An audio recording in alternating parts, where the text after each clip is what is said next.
출애굽기 4장 10절 말씀 보도록 하겠습니다. 같이 모세가 여호와께 아뢰되 오 주여 나는 본래 말을 잘 하지 못하는 자니이다.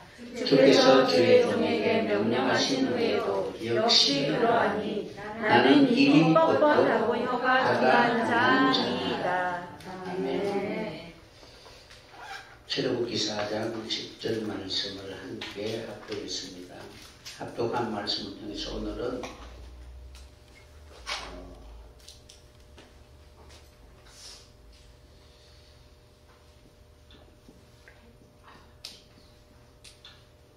폐에 대해서 알아보도록 하겠습니다. 지난번 시간에는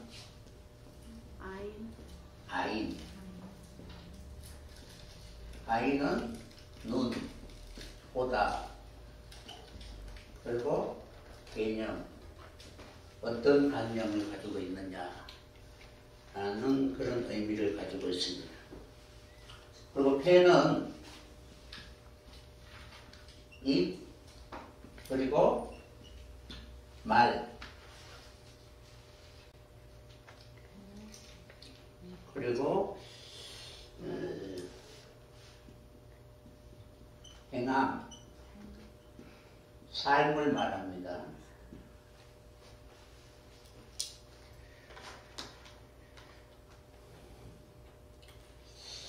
여러분들이 성경을 이해하기 위해서는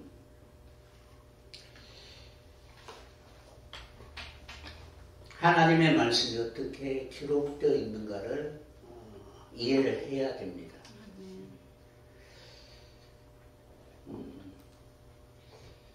성경은 구원에 관한 하나님의 비밀의 말씀인데 이는 상용 문자로 되어 있기 때문에 그 개념을 배우지 아니하면 우리가 이해를 못하게 되는 것입니다. 여러분들 우리가 서로 대화할 때에 물을 때에 동문서답할 때가 있죠, 그죠? 그러면 소통이 잘 안 되잖아요. 소통이 안 되면 어때요? 답답해요. 하잖아요, 그죠?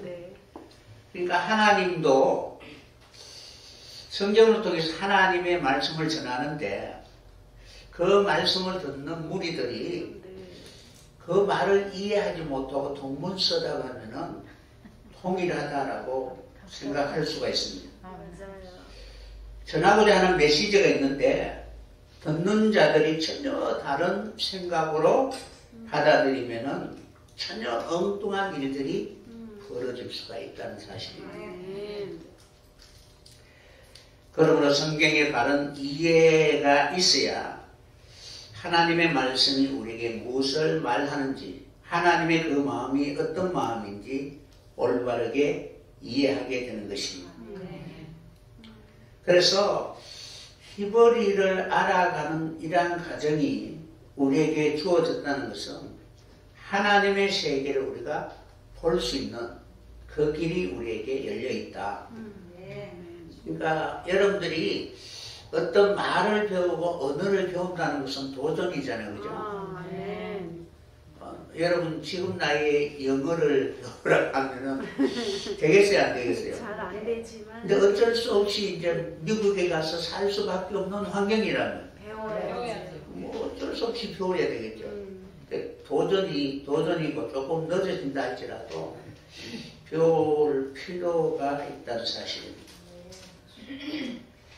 만약에 여러분이 정말 사랑하는 사람이 있다면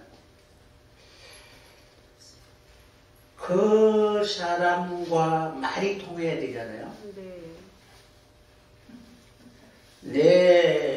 그러니까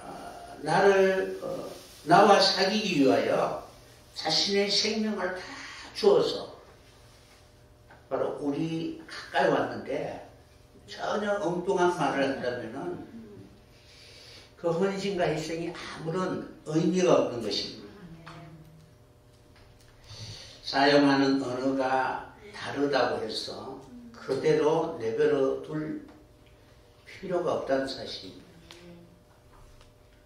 그러니까 어떻게 하든지 말이 통하고 그 마음을 이해하기 위해서는 말을 배워야 되잖아요. 아멘. 그래서 다른 언어를 배운다는 것은 매우 어렵고 어떻게 보면 스트레스를 받는다라고 생각할 수가 있는데, 그런데 배워야 한다면 그것이 도전이라는 거예요. 아멘. 힘든 것은 누구나 다 다른 언어이기 때문에 어쩔 수가 없습니다. 그래서 도전할 가치가 있고, 그리고 하나님의 마음과 그 말을 알아간다는 것은 성도에 있어서 매우 소중한 가치가 되게 될 것입니다. 아멘. 그래서 그러한 배움이 내 삶의 일부가 되고, 그리고 점점 이제 나의 전부가 되어가는 것입니다. 이 세상의 삶의 패턴이 있고 하나님의 나라의 삶의 패턴이 있습니다. 살아가는 삶의 패턴이 다르면은 이런 다른 사람이 만나면은 치열하게 싸우지요. 다들 결혼하셨으니까 결혼하면 어떻게 해요? 서로 주도권 잡기 위해서 치열하게 싸우는데 나중에 그게 아무것도 아니라는 거예요.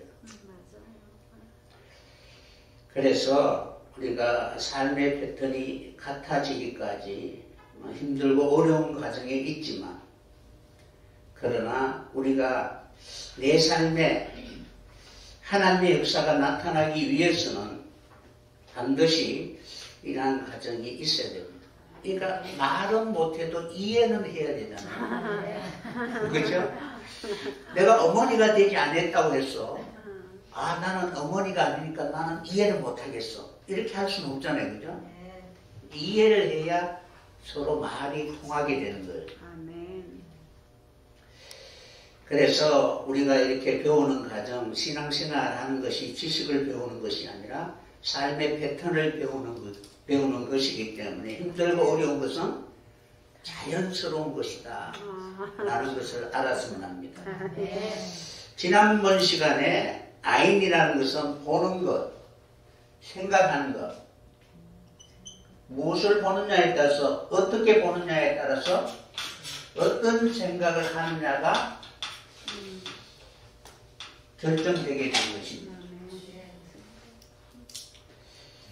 그래서 우리가 생각한다는 것은 행동과 결론까지 포함되어 있다는 것을 기억하시고, 우리가 세상의 관점, 세상의 눈으로 볼 것이 아니라 주님의 눈으로 모든 것을 바라봐야 되는 것입니다.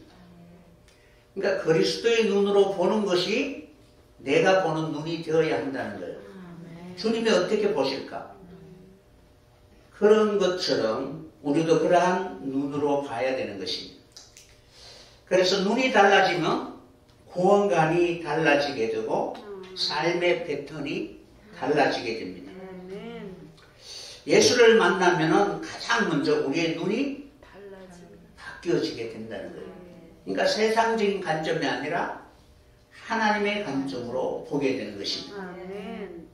그래서 엄밀히 말하면 구원의 시작은 먼저 눈이 바뀌는 거예요.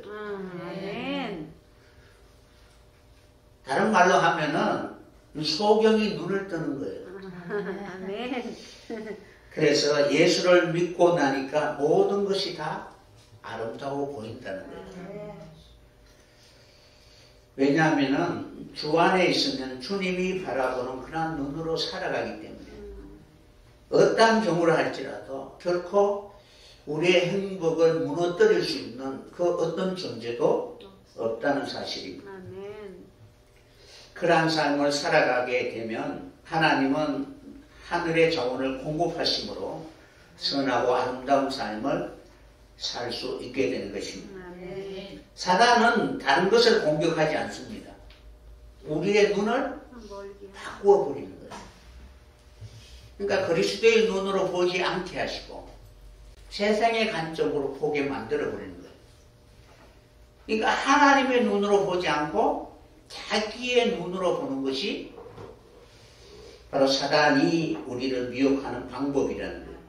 그러니까 눈을 멀게 하면은 그는 자기의 관점으로 정욕과 탐심으로 모든 것을 보게 되는 것입니다.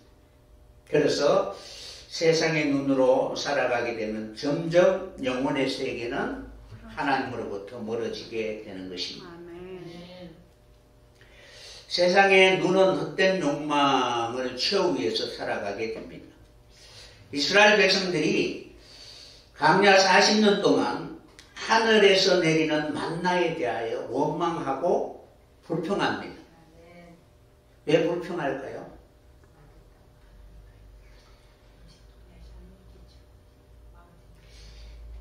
자기의 관점에서 보면은 그 만나가 자신에게 맛있는 어떤 그러한 만나도 아니고 어떻게 보면은 가시와 같고 이렇게 하니까 힘들고 부담이 되는 거예요.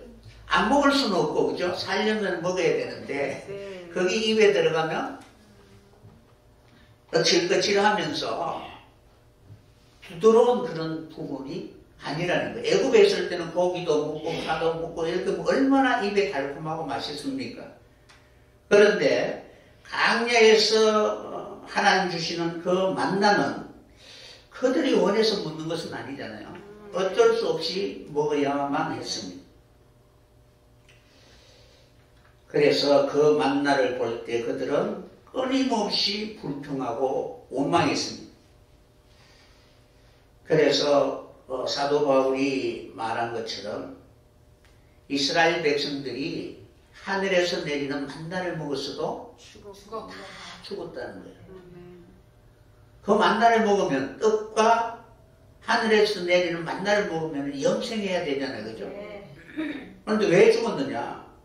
그러니까 자기의 관점으로 보니까 이 자신에게 유익되지 않았기 때문에 그렇습니다. 그러니까 사단은 끊임없이 악한 영으로 하나님의 눈으로 보지 못하게 하고 세상의 눈으로 바라보게 하기 때문에 결국은 순종하지 않고 원망하고 불평하게 됩니다. 따라서 어떤 눈의 관점으로 보느냐에 따라서 욕망이 되기도 하고 하나님에 대한 갈망이 되기도 한다는 사실입니다. 그래서 우리는 세상의 눈으로 보는 것이 아니라 그리스도의 눈으로 볼 수 있는 여러분이 꼭 되었으면 합니다. 그래서 구원은 어떤 관점으로 보느냐라는 것이 매우 중요한데 무엇을 보느냐 또는 어떻게 보느냐라는 것이 아인이라는 거예요. 그러니까 보면은 반드시 그것을 이루게 되잖아요. 그죠? 성취하게 됩니다. 그러면은 아인이 그죠? 관점이다. 보는 것이잖아요. 그죠? 이것이 나무입니다. 요거는 이제 소유. 그러니까 나무는 열매를 열게 되잖아요. 그죠? 그러니까 그 나무를 어떤 나무로 보느냐에 따라서 어떤 열매를 소유하느냐라는 것이 결정됩니다. 그래서 이 아이는 눈, 관점이고 요거는 이제 차대라는 의라고 할 수도 있고 소유라고 할 수가 있습니다. 그러니까 하나님의 의가 있고 세상의 의가 있잖아요. 그죠? 그러니까 어떤 관점이 있느냐에 따라서 바라보는 관점이 다르다는 것입니다. 그러므로 우리가 열매를 먹는다는 것은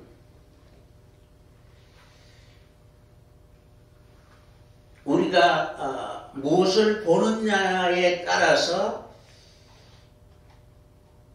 하나님이 우리에게 주신다는 것입니다.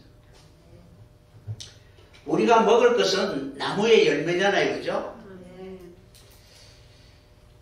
그렇다면은 그 나무로부터 열매를 먹는데 그 열매는 어디에서 나오느냐 하면은 내가 무엇을 보느냐의 관점에 따라서 달라진다는 거예요. 예를 들어서 선악을 알게 하는 나무의 열매를 뱀이 미혹함으로 말미암아 아담 하와가 보게 되죠. 네. 보게 되면은 그가 본 모습은 보암직하고 먹음직하고 탐스럽게 보였다는 것입니다. 그들의 관점에서 보면은 보암직하고 먹음직하고 탐스러운 열매로 보였던 것입니다. 하지만 하나님의 눈의 관점으로 보면은 어떻게 보일까요?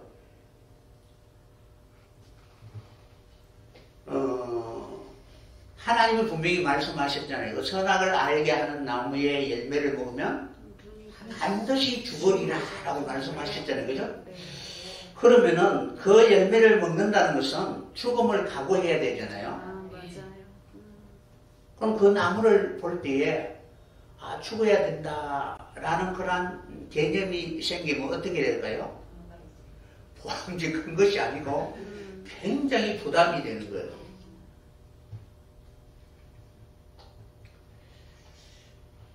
예수님도 이미 하나님이 예언을 하셨잖아요. 그죠? 만세 전부터 십자가에 못 박혀 죽을 것을 이미 하나님의 말씀을 통해서 예언했는데 그 말씀을 이루어가려고 하니까 얼마나 부담이 되겠습니까? 될 수만 있으면 이 잔을 내게서 옮기옵소서 하는 그런 마음은 인생의 마음이라는 거예요. 그러나 하나님의 관점에서 보면 그것을 이루지 않으면 하나님의 뜻이 이루어지지 않기 때문에 그것이 하나님이 기뻐하는 선한 일이었다는 사실입니다. 그래서 선악을 알게 하는 나무의 가위를 바라볼 때에 인간의 관점에서 볼 것이냐 하나님의 관점에서 볼 때에 하는 일이 전혀 다르다는 사실입니다. 그래서 우리가 무엇을 먹는다는 것은 주님도 말씀하셨잖아요. 그죠? 양식은 하나님의 뜻을 이루는 것이다. 그러니까 하나님의 일을 이루는 것이 양식이라는 거예요. 그럼 선악을 알게 하는 나무의 열매를 먹으면 하나님의 일을 이루어야 되잖아요. 근데 거기에는 관심이 없고 내 보기에는 보암직하고 먹음직하고 탐스러워서 하나님처럼 될 것이다 라고 미혹하게 되는 거예요. 그래서 우리가 어떤 관점으로 보느냐, 어떤 눈으로 보느냐에 따라서 그 열매를 먹고 내가 살 것인지 죽을 것인지 결정되게 될 것입니다. 의의 관점에서 먹으라고 하면, 주님의 눈으로 먹으라 하면 그것을 먹으면 죽어야 된다는 거예요.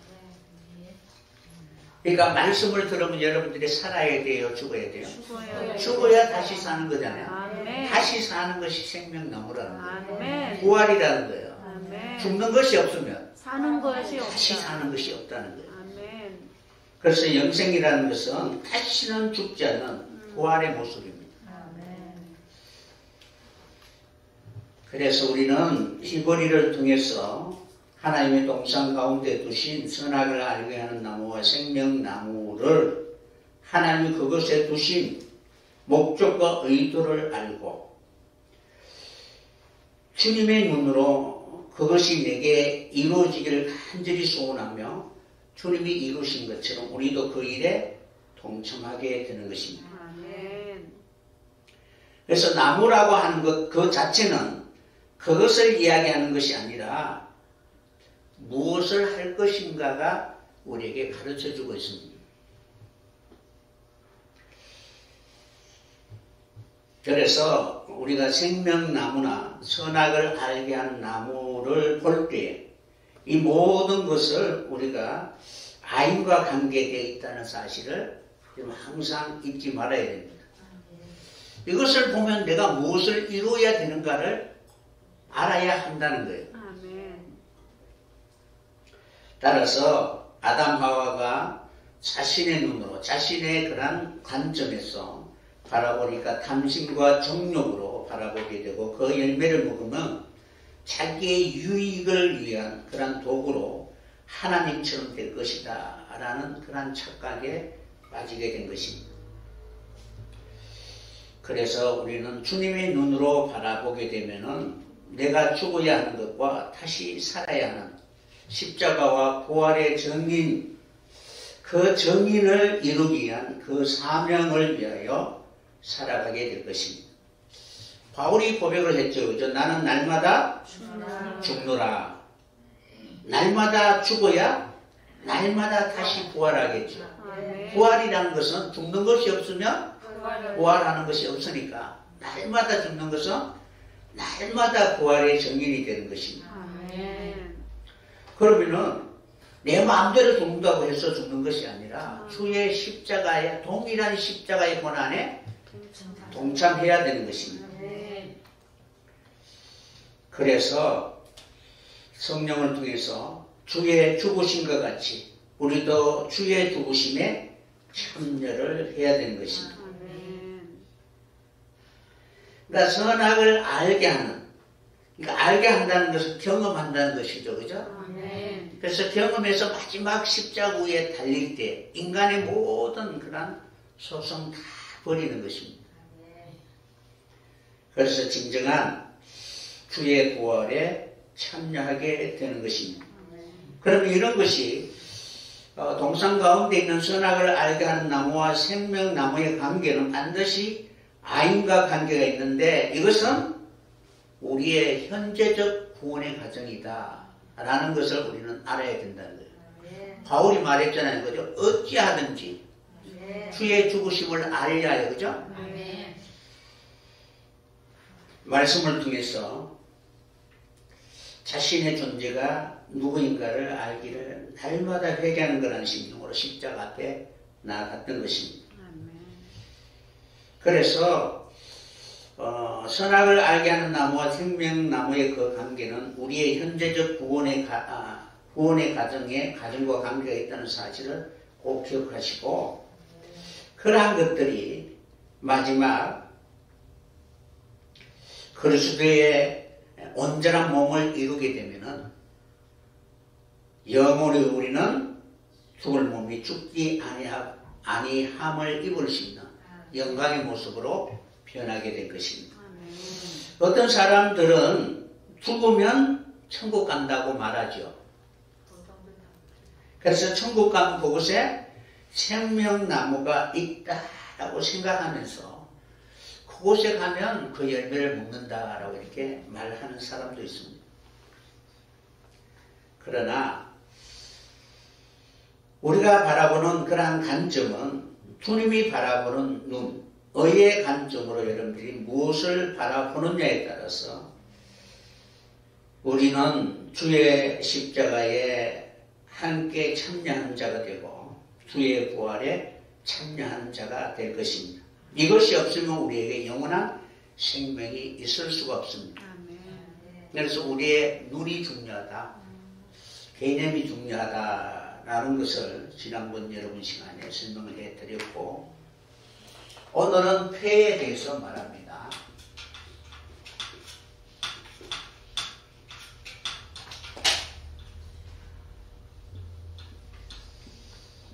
폐는 입이고 말이고 말씀이라고도 할 수 있고 행함이고 그리고 삶이다 라고 할 수가 있습니다. 이 단어는 히브리 단어는 숫자값으로 80인데 이 단어가 어디에서 나왔느냐 하면은 헤트에서 나온 것입니다. 이것이 헤트잖아요. 그죠? 읽기로는 헤트, 서기로는 이것이 헤트예요.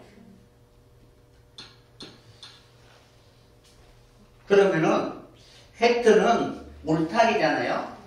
그러니까 우리가 살아야 할 삶의 울타리, 그것을 하나님이 정해주신 거예요. 그것을 벗어나면 안 된다는 거예요. 그 말씀의 울타리 안에 살았을 때 우리는 주님의 가족이고 그리고 주님의 양이 될 수가 있는 거예요. 그래서 헤트라는 것은 삶의 울타리, 삶의 증거, 우리가 어떤 삶을 사느냐가 결정되는데 결국 주님의 울타리, 헤트 안에 있으면 완전한 새로운 삶이 되는 것입니다. 그러니까 주님의 울타리가 아니면 우리는 방종하게 되고 내 마음대로 살게 되는 것입니다.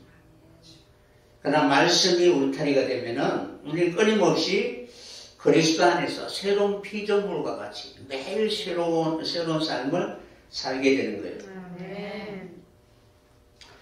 그래서 이 단어가 이제 여러분들이 삶이라는 세트라는 이 단어가 자인과 바보가 합쳐진 것이 헤트예요. 자인과 바보. 예. 고전 이제 히브리 어디 보면 이제 자인이 이거잖아요, 그죠? 네. 그리고 바보는 이렇게 해서 이것이 이제 헤트거든요. 자인과 바보가 합쳐져서 새로운 삶을 사는 것이 헤트인데 이러한 헤트가 하나님 보시기에 선하고 좋았더라 할 수 있는 그러한 삶을 살게 하는 거예요. 헤트, 그러니까 하나님의 울타리 안에 있고 하나님의 말씀의 규정 안에 있을 때 하나님 보시기에 좋은 삶이 되는 것입니다. 그러면 이러한 삶을 적용하는 것이 뭐냐면 폐라는 거예요. 헤트의 삶을 적용하는 것이 폐라는 거예요. 폐라는 것은 요거는 입이고 그죠? 삶이잖아요. 폐는 입이고 삶이고 행간인데 뒤에 요거는 신성이에요. 신성. 그러니까 하나님이 우리를 하늘 백성으로서의 마음가짐으로 살아갈 수 있도록 가르쳐 주는 거예요. 그러니까 알레프라는 단어는 온전하다, 천이라는 단어 뜻도 있지만은 배우고 가르치다 하라는 뜻을 가지고 있잖아요. 그죠? 그러니까 신성의 말이 폐라는 거예요. 그러니까 우리가 어떤 말을 하느냐에 따라서 어떤 사람인가 그리고 그 사람이 어떤 삶을 사는가를 우리는 알 수가 있습니다. 그래서 나의 삶은 그리스도이십니다. 그러니까 그리스도가 나의 폐라는 거예요. 나의 삶이고 내가 입으로 어떻게 고백하고 시인해야 되는 것입니다. 그러니까 그리스도는 나의 삶이다. 그러니까 입이라는 것은 단지 입만 말하는 것이 아니고 여러분들이 어떻게? 삶을 말하는 거예요.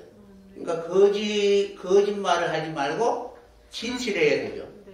그러니까 말과 삶이 다르면은 거짓된 삶을 사는 거예요. 그래서 그 사람이 어떤 말을 하느냐는 어떤 삶을 살고 있는가를 보여주고 있는 것입니다. 그래서 우리는 우리의 삶에 그리스도의 모습이 나타나기 위해서는 끊임없이 하나님의 그런 울타리 안에 있어야 되고 그리고 주님의 그 사역 안에서 우리가 어떻게 살아야 하는가를 늘 살펴봐야 되는 것입니다. 그러니까 폐라는 것은 여러분들이 그냥 말이라는 것이 아니고 내 삶을 말로 표현하는 거예요. 다른 사람의 말을 이렇게 할 수는 없잖아요. 그죠? 그래서 그리스도께서 나의 입이다라고 고백할 수 있는 여러분이 되었으면 합니다. 그러니까 입은 말하잖아요. 그죠?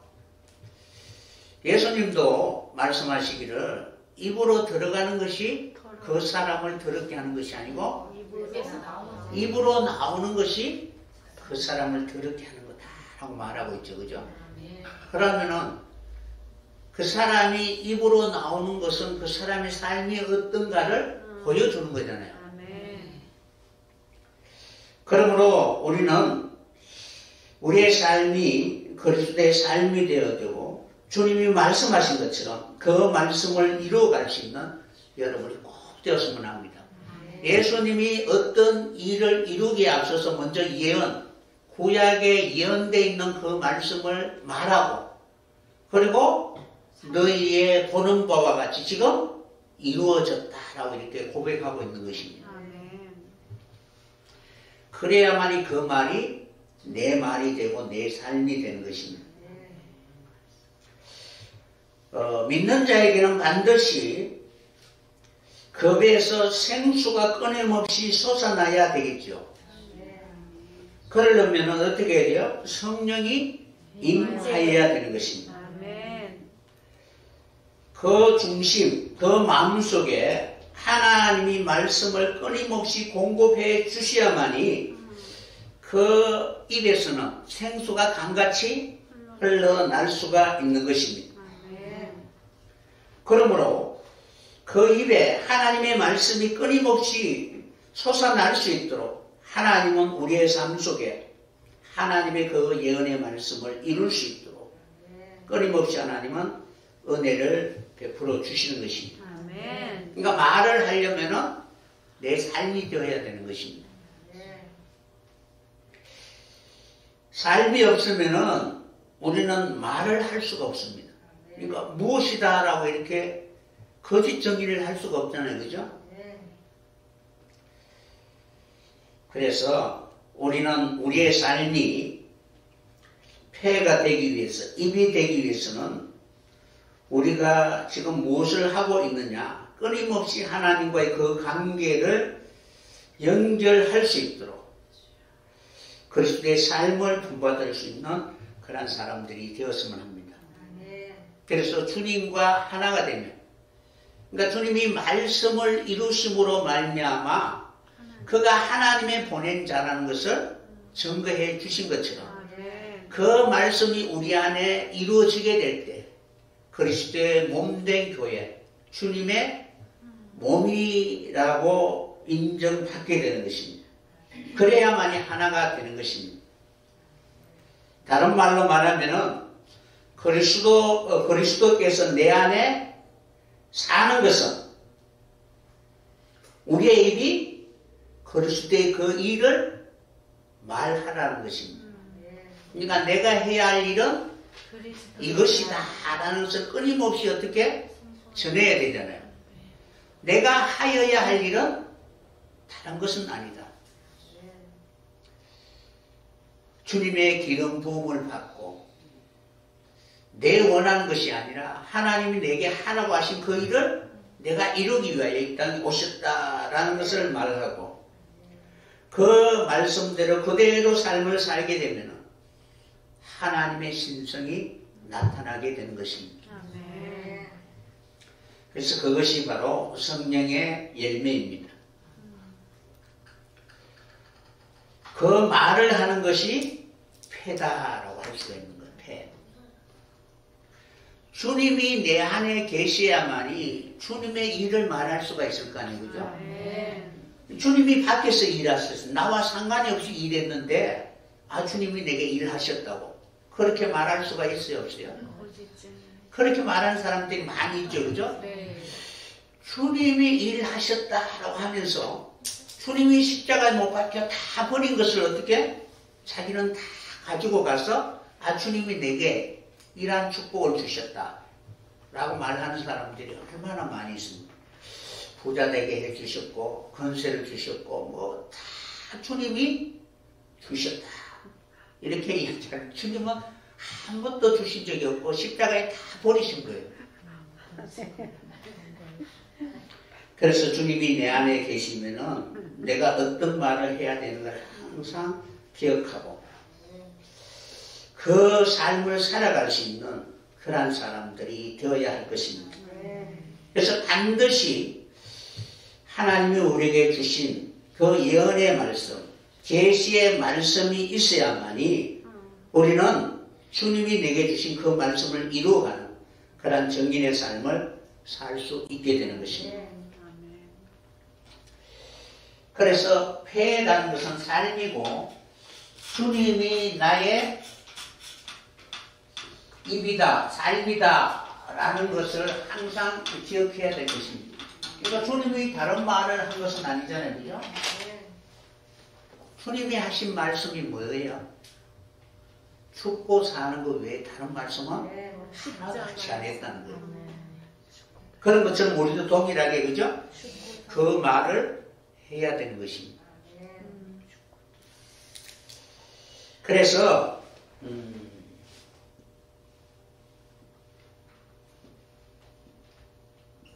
다발은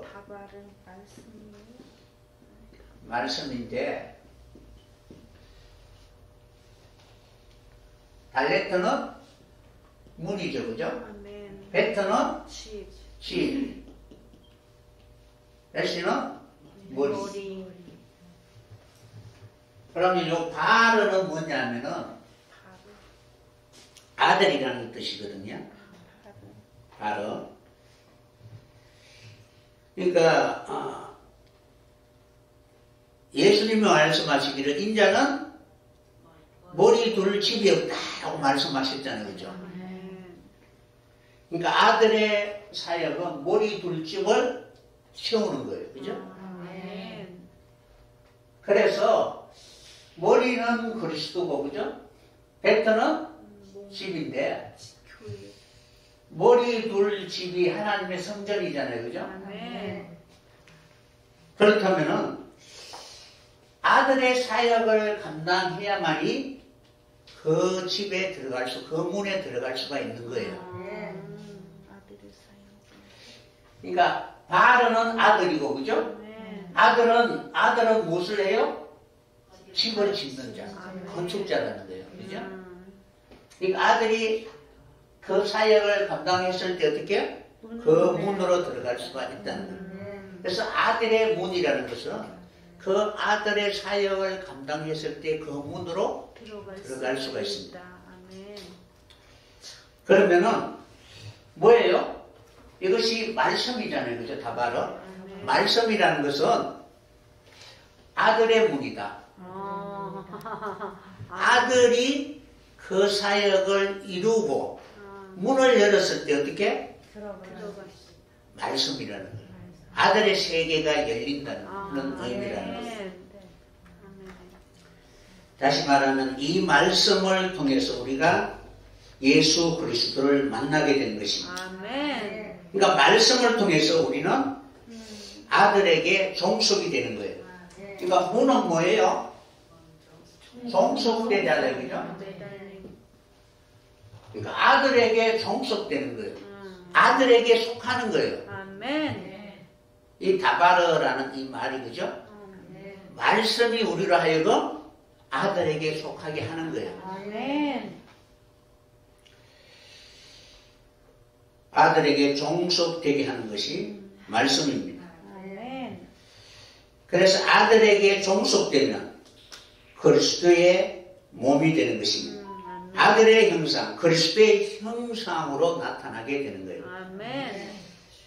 그래서 아들에게 종속되어야만 아들과 같이 되고 그리고 하나가 되는 것입니다. 그러기 위해서는 우리가 배워야 된다는 거예요. 아들에게 배워야만이 그 문에 들어가게 되고 종속이 되는 거예요. 그래서 다바르라는 것은 말씀이라는 그런 뜻이지만 그 내면 속에는 아들에게 종속된다. 그러니까 아들에게 속한 자가 되기 위해서는 말씀을 배워야 된다라는 것입니다. 그럼 그 말씀이 어디서 나와요? 그리스도의 입에서 나오는 거예요. 그러니까 그리스도의 입이 말씀이고 폐라는 거예요. 그래서 이 입으로 나오면은 그 생명은, 그 삶은, 그 입에서 나오는 그 말씀이 우리의 삶이 되면은 아들에게 종속이 되는 것입니다. 그래서 사도 바울은 우리에게 그리스도의 사랑이 우리를 강권하시다. 이 강권이라는 단어가 구속하다. 그러니까 하나님이 강권적인 힘으로 어떻게 우리를 이끌어가는 것입니다. 여러분들이 지금까지 신앙생활하고 달려오면서 내가 차분한 마음으로 십자가의 길을 걸어오셨다고 생각하는 사람 손 한번 들어보세요. 뭐 어쩔 수 없는 힘이 어떻게 막 거리로 이렇게 밀고 그리고 쉬게 하는 마음도 어떻게 내만 이렇게 뒤처지는 거 아닐까 하는 그런 마음도 어떻게 뭐 탐심이고 욕심이고 아주 복합적인 그런 마음으로 막 우리를 그렇게 거리로 밀어 넣은 것입니다. 그래서 강권적으로 하나님이 그 일을 하신 거예요. 그래서 사도 바울이 어떻게 우리에게 말씀하셨느냐 하면은 우리가 다시 태어나는 모든 가정에 대해서 어떻게 설명하고 있느냐 하면은 고린도후서 5장 13절에 보면 우리가 만일 미쳤어도 하나님을 위한 것이요 정신이 온전하여도 너희를 위한 것이니 그리스도의 사랑이 우리를 강권하시는도다. 우리가 생각하건대 한 사람이 모든 사람을 대신하여 죽었은즉 모든 사람이 죽은 것이라. 그러니까 모든 사람이 이 십자가를 경험하게 하시고요. 그리스도의 고난에 강권적으로 어떻게 경험하게 하시는 거예요. 내가 하고 싶어서 한 건 아니잖아요. 그죠? 내 본성은 하기 싫어. 그런데 성령이 어떻게 강하게 역사하셔서 하지 않으면 안 될 것 같은 그런 감동의 마음, 신의 마음을 풀어 넣어주니까 어떻게 무릎 꿇고 기도하잖아요. 그죠? 하라고 기록되어 있기는 돼 있는데 할 마음은 없잖아요. 그죠? 그런데 기도하니까 할 마음 없이 기도해도 하나님은 어떻게 그 기도하는 마음을 보시고 강권적으로 은혜를 부어주셔서 그렇게 기도하게 하신다는 거예요. 가만히 보면은 바울이 보면은 미친 모습이잖아요. 그죠? 내가 많이 미쳤어도 하나님이 내는 것이다. 이렇게 고백하고 있는 것입니다. 그래서 그가 모든 사람을 대신하여 죽으시면 살아있는 자들로 하여금 다시는 그들 자신을 위하여 살지 않고 오직 그들을 대신하여 죽었다가 다시 살아나신 이를 위하여 살게 하십니다. 그러니까 나를 위하여 죽으신 그 주님의 그 뜻을 위하여 살게 되는 거예요. 하나님의 그 뜻을 위해서 아낌없이 주님 앞에 내어 드릴 수 있게 되는 것입니다. 그러면은 우리는 다시는 자기 자신을 위하여 살지 않는 하나님의 울타리, 하나님의 그 삶이 우리에게 주어지게 되고 그리고 그러한 삶을 살게 되는 것입니다. 다시는 이라는 말을 쓰려면은 뭔가는 다시 우리에게 주어졌을 때 다시는 내가 그렇게 살 수가 있다는 거예요. 그러니까 우리는 죽었던 인생이잖아요. 죽은 영혼에게 하나님이 생명을 주시는 거예요. 아멘. 그리스도의 일을 주시는 거예요. 아멘. 그러니까 우리가 어떤 일을 한다는 것은 하나님이 우리에게 생명을 주시는 거예요. 아멘. 그래서 영생이라는 것은 하야 라이프, 그러니까 살아있는 삶이라는 거예요. 새로운 삶이라는 거예요. 부활의 자녀들의 삶의 모습이 영생이라는 거예요. 그러한 삶을 살면은 하나님의 영원한 영광이 우리에게 임하게 되면 우리는 호련 변화받게 되는 것입니다. 우리 안에 거하는 그의 영으로 말미암아. 그러니까 말은 그의 영으로라고 하지만 실제는 그의 영이 우리로 하여금 어떤 일을 하게 하시잖아요. 아멘. 육신의 소욕은 성령의 일을 거부하잖아요. 그죠? 그러니까 성령은 육신의 소욕을 하지 못하도록 끊임없이 우리에게 은혜를 내려주시는 것처럼 우리 안에 그의 영이 있다는 것은 그의 일을 우리는 이루기 위하여 끊임없이 주님이 어떻게 사셨는가에 대한 그 삶을 우리의 삶을 통해서 나타내 보이는 것입니다. 아멘. 그래서 그의 영으로 말미암아 우리의 죽을 몸도 죽지 아니하는 몸, 영생의 몸으로 우리를 호령 변화시켜 주게 될 것입니다. 그래서 다시는 이라는 그 말을 쓰려면 뭔가는 우리에게 다시 새로운 삶을 주셨다는 거예요. 성경의 일을 통하여 주님이 나를 다시 살리시고요 죽으셨다는 사실을 기억하고 이제는 죽은 자의 그런 옛사람의 모습의 삶이 아니라 새롭게 거듭난 모습으로 살아갈 수 있는 여러분이 꼭 되었으면 합니다. 죄인이라는 것은 매일 자신을 위하여 사는 것이 죄인입니다. 그러나 구원받은 성도는 다시는 이제 자기를 위하여 살지 않고 주의 그 일을 위하여 살아갈 수 있는 그런 삶을 살게 되는 것입니다. 주님이 원하시는 그 일을 위하여 살아갈 수 있는 그런 입이 있는 자, 그 폐가 있는 사람, 그 삶이 있는 사람은 그 말하는 대로 반드시 이루어지게 되는 것입니다. 아들에게 종속된 자만이 그분을 위해서 살 수 있게 되게 될 것입니다. 말이 없으면 폐가 없다는 것은 주님이 원하는 것, 아들이 원하는 것, 하나님의 그 뜻하시는 바가 아니라 내 생각대로 내 판단대로 결정하고 나를 위하여 살 수밖에 없습니다. 그래서 헥터는 실제로 주님의 삶을 적용하는 것이 폐라고 말씀드릴 수가 있습니다. 우리가 신적인 그런 이 말이라는 것은 성령의 9가지 열매처럼 그죠? 사랑을 말해야 되고 그리고 용서도 이야기해야 되고 그죠? 오래 참음 그리고 하나님이 나를 위하여 죽으심으로 우리를 이끌어 오셨다라는 그 모든 가정들을 우리는 말하게 되는 것입니다. 그래서 매일매일 매 순간 내 안에서 하나님의 그 말씀이 나온다면 이는 그가 그의 내면 영혼 안의 삶 속에 그의 마음 안에 그리스도가 임재하고 계신 것이고 그리스도가 그의 입을 대신하여 하나님의 말씀을 하는 것입니다.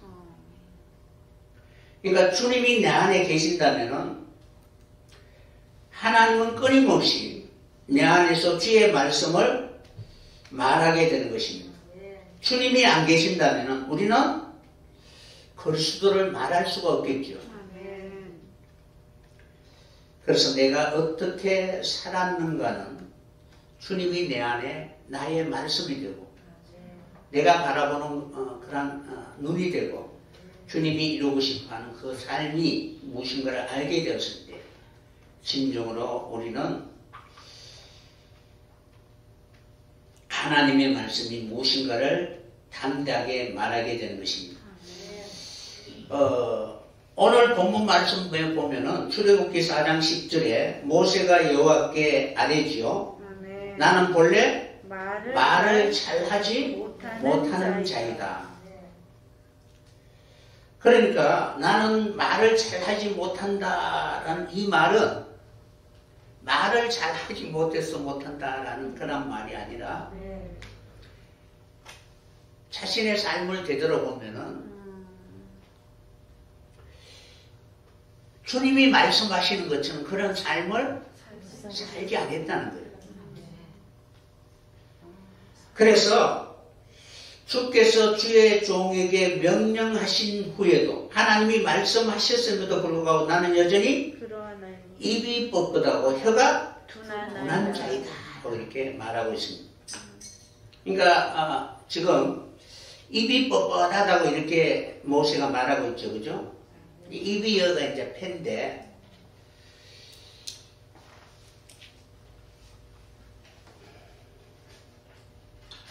폐라는 단어인데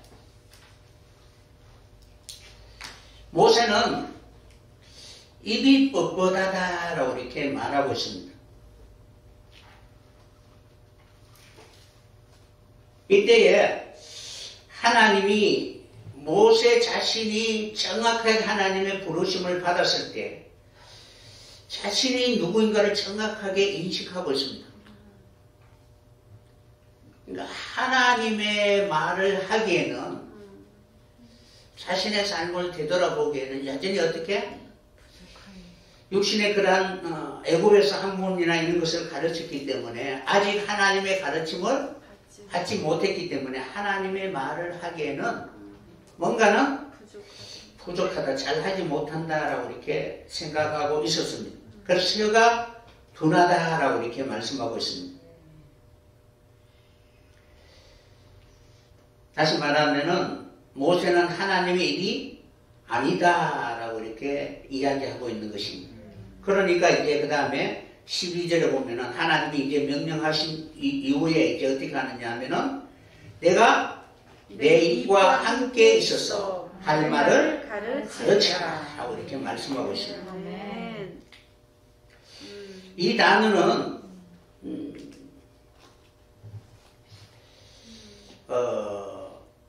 이제 가라라고 말씀하잖아요. 그죠? 이 가라라는 단어는 라크라는 이제 배워서 이제부터 배워서 적용하라라고 하는 거예요. 그러니까 하나님이 항상 함께 하겠다는 거예요. 아멘.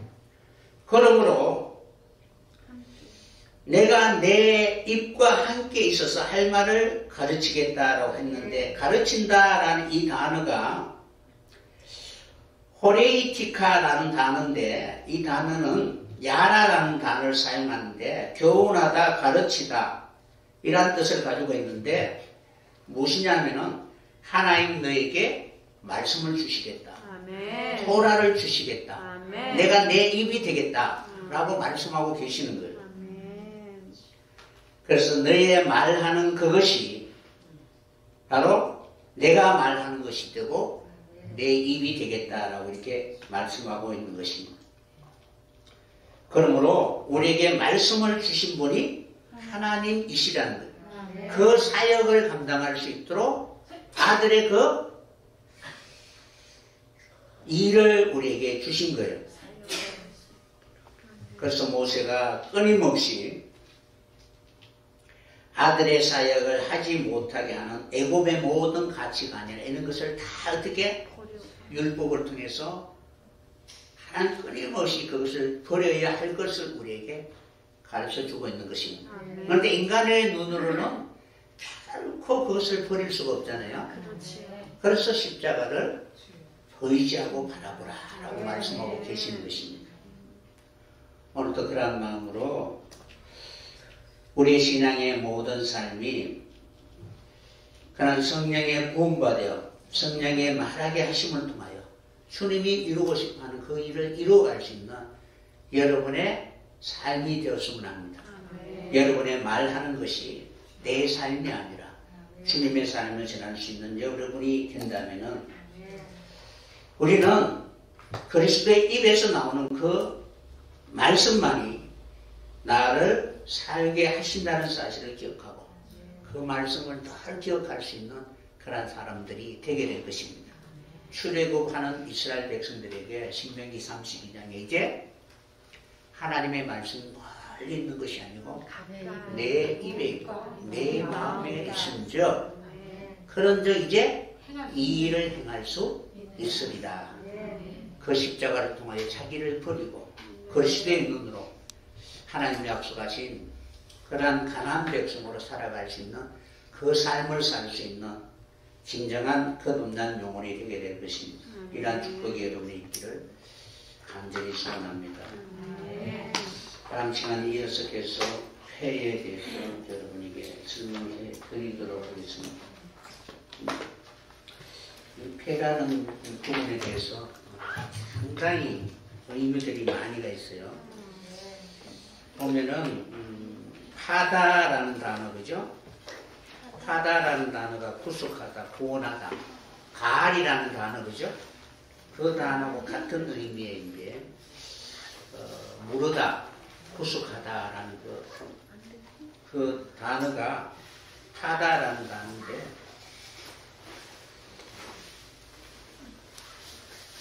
이는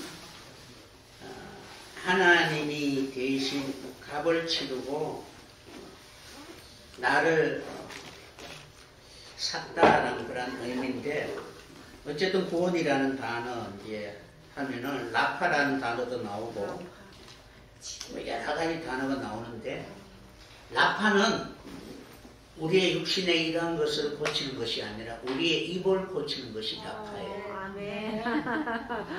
그러니까 영을 고치고, 그죠? 네. 그것을 고쳐야만이 육신까지 고치게 되는 거예요. 그러니까 라파라는 의미는 우리의 입을 고치는 거예요. 세상의 입을 고치는 것이 아니고 하나님의 말을 할 수 있도록 하나님 치유하시고 하는 그 과정이 말씀이라는 사실 기억하시고, 그래서 다음 시간 이제 실제적으로 이 폐라는 단어가 어디에서 사용되면서 어떤 의미를 가지고 있는가에 대해서 같이 알아보도록 하겠습니다.